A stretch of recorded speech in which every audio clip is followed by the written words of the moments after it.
Hello friends, welcome to my YouTube channel गुम है किसी के प्यार में। अपकमिंग एपिसोड की अपडेट आपके लिए लेकर आई हूँ। नील सीधे नितिन के केबिन में बहुत सारे पिज्जा लेकर पहुँचता है। केशव उसे रोकने की कोशिश करता है, लेकिन नील बिना रुके अंदर चला जाता है।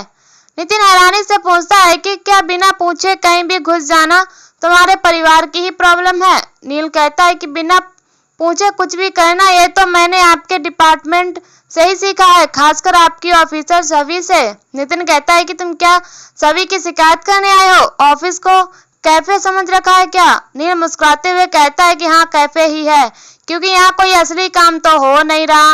वह केशव को पिज्जा देता है और सबको बांटने के लिए कहता है। नितिन गुस्से में केशव को हुक्म देता है कि अब कोई और अंदर ना आ पाए। केशव हामी भरकर बाहर चला जाता है। इसके बाद नितिन गुस्से में नील से कहता है कि मैं ऐसी हरकत दोबारा बर्दाश्त नहीं करूंगा। अब अपना काम कर रहे हैं, अपना काम, हमें तुमसे जानने की जरूरत नहीं है। नील ताना मारता है कि मुझसे नहीं तो किसी ना किसी तो आपको जानना पड़ेगा। आपकी जिस स्पीड से आप काम कर रहे हो उस स्पीड से तो ये केस सालों साल चलता रहेगा और बंद हो जाएगा। नील फिर नितिन से कहता है कि उसने केस में अब तक जितने सुराग निकाले हैं वह पुलिस वालों से कहीं ज्यादा है। नितिन कहता है कि हाँ, तुमने सही कहा, तुम्हारे पास सच में ज्यादा सुराग है। फिर वह नील से अनुरोध करता है कि वह इस केस की जांच में पुलिस के साथ आधिकारिक रूप से शामिल हो जाए। नील कहता है कि क्या ऐसे पिज्जा खिलाकर कोई भी पुलिस वाला बन सकता है? नितिन कहता है कि मैं तुम्हारी मेहनत और तेज दिमाग को देखकर यह फैसला कर रहा हूँ। नील कहता है कि क्या आप चाहते हो कि मैं पुलिस ऑफिसर की तरह इस केस की जांच करूं? नितिन कहता है कि तुम ऑफिसर ऑन स्पेशल ड्यूटी के रूप में काम करोगे, जिसके पास इस केस की जांच करने का पूरा अधिकार होगा। डिपार्टमेंट की तरफ से तुम्हें फ्री हैंड दिया जाएगा। नील कहता है कि सभी ने भी मुझे ये ऑफर दिया था। नितिन नील को उसका कार्ड दिखाता है और कहता है कि तुम्हें तो यही करना है। नितिन को श्रीचंद की वह बात याद आती है जिसने उसने कहा था कि सभी पर नजर रखने के लिए किसी ऐसे शख्स को लगाओ जिस पर सभी को शक ना हो।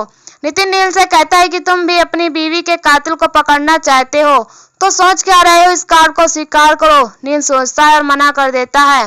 नील कहता है कि मुझे आपकी मेहरबानी नहीं चाहिए। नितिन कहता है कि ये अपनी बीवी को इंसाफ दिलाने का मौका है। नील कहता है कि इंडिया में कोई भी चीज फ्री में नहीं मिलती है। मुझे ये मौका देकर क्या आप मुझे मायरा बनाना चाहते हो? नितिन कहता है कि तुम्हें तो पुलिस वाला होना चाहिए था। नील कहता है कि आप साफ साफ बताओ। नितिन कहता है कि तुम सभी से हाथ मिला लो और इस बार तुम उसे सामने से ऑफर देना।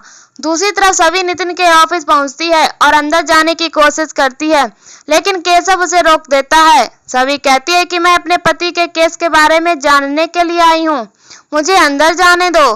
केशव उसे याद दिलाता है कि अब वह पुलिस अफसर नहीं रही और उसे अपनी बारी का इंतजार करना होगा। इधर नील नितिन से पूछता है कि क्या आप सभी से बदला लेने का सोच रहे हो? नितिन खुलकर कहता है कि वह चाहता है कि नील सभी के साथ काम करे ताकि इस पर नजर रखी जा सके।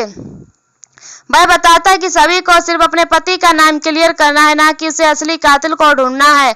उसे डर है कि सभी सबूतों से छेड़छाड़ कर सकती है और शायद उसकी मरी हुई बीवी को फंसा दे। नील परेशान होता है। नितिन नील को पूरी तरह मैनिपुलेट कर देता है और नील आखिरकार मान जाता है। तभी सभी गुस्से में ऑफिस के अंदर घुस जाती है और नितिन से जवाब मांगती है, लेकिन नितिन गुस्से में कहता है कि अब तुम सस्पेंड हो चुकी हो तो अपनी बारी का इंतजार करो। तभी नाराज होकर बाहर निकल जाती है। नील सोचता है कि सभी के साथ काम करना आसान नहीं है, लेकिन मेरे प्यार के लिए मुझे ये भी मंजूर है। नील भी बाहर चला जाता है और सभी से बात करता है, लेकिन सभी उसे गुस्से में वहां से जाने के लिए कहती है। नील मुस्कुराता है और कहता है कि रस्सी जल गई लेकिन बल नहीं गया। सभी कहती है कि मैंने मौका दिया था और अब देख लिया है कि आपने किसी से हाथ मिलाया है, तो अब मुझसे हाथ मिलाने की सोचना भी मत। सभी अंदर चली जाती है। नील सोचता है कि सभी को मुझसे हाथ मिलाना होगा, क्योंकि मैं उसे ऐसा ऑफर दूंगा जिसे वह मना नहीं कर पाएगी। इधर सभी फिर से नितिन के पास जाती है और केस के बारे में पूछती है। नितिन गुस्से में कहता है कि डिपार्टमेंट अपना काम कर रहा है और तुम्हें इसके बारे में पूछने का कोई हक नहीं है। सभी कहते हैं कि मुझे हक है, ये मेरे पति का मर्डर केस है और तुम पत्नी से उसका हक नहीं छीन सकते। नितिन और सभी के बीच तीखी बहस हो जाती है। सभी गुस्से में कहती है कि मैं खुद अपने पति के कातिल को ढूंढ निकालूंगी। ये कहकर वह चली जाती है। अगली सुबह घर से रिद्धि की यूएस जाने के लिए विदाई हो रही होती है। सभी रिद्धि को अपना ध्यान रखने के लिए कहते हैं।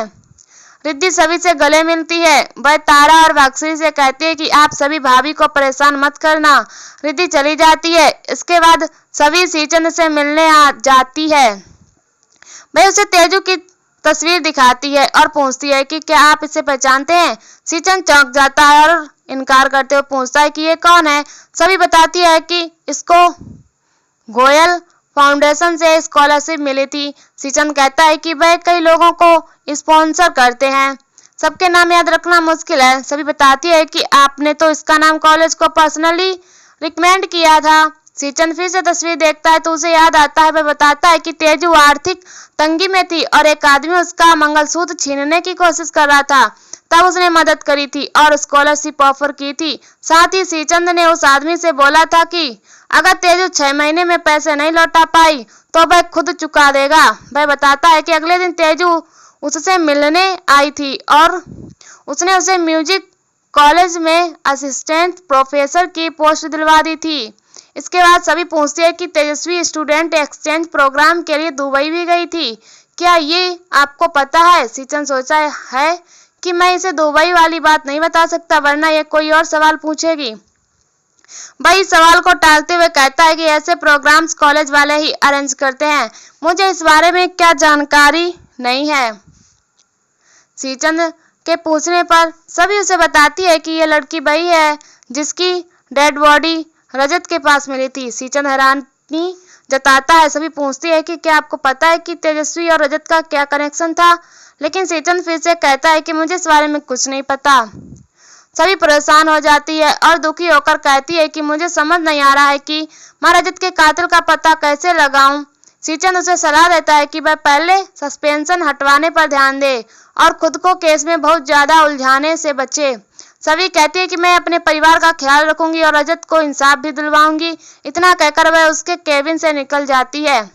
जैसे ही सभी जाती है श्रीचंद अपने आदमी को कॉल करके बताता है कि सभी निकल गई है। सभी खुद को बहुत उलझा हुआ महसूस करती है।